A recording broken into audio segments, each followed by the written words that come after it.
Praise the Lord. ஆண்டவர் இரட்சகருமாக இயேசு கிறிஸ்துவின் நாமத்தினாலே உங்களை வாழ்த்துகிறேன். சந்தோஷமாக இருக்கிறீங்களா? என்ன பாஸ்டர் நீங்கள் சந்தோஷமாக இருக்கிறீங்களான்னு கேட்குறீங்க. ஆனால் எங்கள் வாழ்க்கை எப்போதும் கண்ணீரும் போராட்டமாக இருக்கிறது. என்றைக்கு எங்கள் வாழ்க்கை மாறப்போகுதுன்னு தெரியலேன்னு வேதனையோடு இருக்கிறீங்களா? இன்றைக்கி கர்த்தர் உங்களோடு கூட பேச போகிறார். 56ஆம் சங்கீதம் 8ஆம் வசனம்.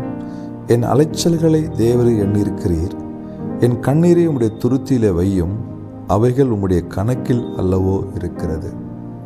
என் அன்பு தெய்வ பிள்ளைகளே, வேதம் சொல்லுகிறது, நீங்கள் வடிக்கிற ஒவ்வொரு துளி கண்ணீரும் தேவனுடைய கரத்தில் கணக்கில் இருக்குதா.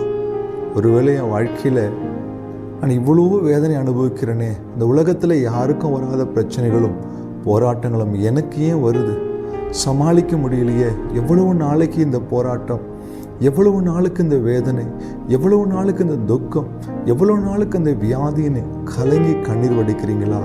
தேவ பிள்ளைகளை, உங்கள் அலைச்சல்களை அறிந்திருக்கிற ஒரு தேவன், உங்கள் வேதனைகளை புரிந்து கொள்ளக்கூடிய ஒரு தேவன், உங்கள் கண்ணீரையும் என்னுடைய கண்ணீரையும் கணக்கிலே வைத்திருக்கிற தேவன். நிச்சயமாக நான் சொல்லுவேன், அந்த கண்ணீர் கணக்கில் எடுத்து கொள்ளப்படுகிறபடியினால் என் தேவன் சீக்கிரமாக எனக்கு பதில் கொடுப்பார். நீங்கள் வடிக்கிற ஒவ்வொரு கண்ணீரும் தேவ சமூகத்தில் இருக்கிறது. ஆண்டவரிடத்தில் உங்களுக்கு பதில் வரும். தேவன் உங்கள் வாழ்க்கையில் அற்புதங்களை செய்வார், உங்கள் வாழ்க்கையில் அதிசயமான காரியங்களை செய்வார். அன்னால் தெய்வ சமூகத்திலே போய் கண்ணீரோடு கதறி அழுதபொழுது கர்த்தர் சாமுவேலை கட்டளையிட்டார்.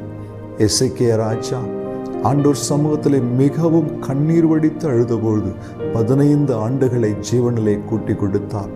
ஆகார் வனாந்தரத்திலே கண்ணீர் வெடித்து தன் பிள்ளையுடைய மரணத்தை பார்க்க முடியாது என்று அழுதபொழுது கர்த்தர் ஜீவனை கொடுத்தார். இஸ்மவேலை பெரிய ஜாதியாய் மாற்றினார். உங்களுக்கும் அப்படிப்பட்ட அற்புதத்தை செய்ய வல்ல தேவன், உங்கள் கண்ணீரை கணக்கில் வைத்திருக்கிறவர், உங்கள் கண்ணீருக்கு பதில் கொடுக்கிறவர், உங்கள் கண்ணீரை ஆனந்த களிப்பாய் மாற்றுகிற தேவன் நிச்சயமாக இன்றைக்கு உங்களுக்கு ஒரு அற்புதம் செய்ய போகிறார். உங்கள் கண்ணீரை துடைக்க போகிறார். விசுவாசிக்கிறீங்களா? வேதம் சொல்லுகிறது, எல்லா முகத்திலும் இருந்து கண்ணீரை துடைக்கிற ஒரு தேவன். நம்ம கண்ணீர் விடும் பொழுது அவர் இருதயம் கலங்கி விடும். இன்றைக்கு உங்களுக்கு ஒரு அற்புதம், ஒரு கண்ணீருக்கு ஒரு பதில். செபிக்கலாமா? அன்பும் இரக்கமுள்ள நல்ல ஆண்டவரே, கண்ணீரை கணக்கில் வைத்திருக்கிறவரே, இந்த வார்த்தை கேட்கிற யாரோ ஒரு சகோதரன் சகோதரி கண்ணீரோடு ஒரு சமூகத்தில் மன்றாடி கொண்டிருக்கலாம். இன்றைக்கு அந்த கண்ணீரை நீர் துடைத்து மனமகிழ்ச்சி நாட்களை தருவீராக, அற்புதம் செய்வீராக, பதில் தருவீராக. இயேசு கிறிஸ்துவின் நாமத்தில் பிதாவே, ஆமென். அல்லேலூயா. God bless you.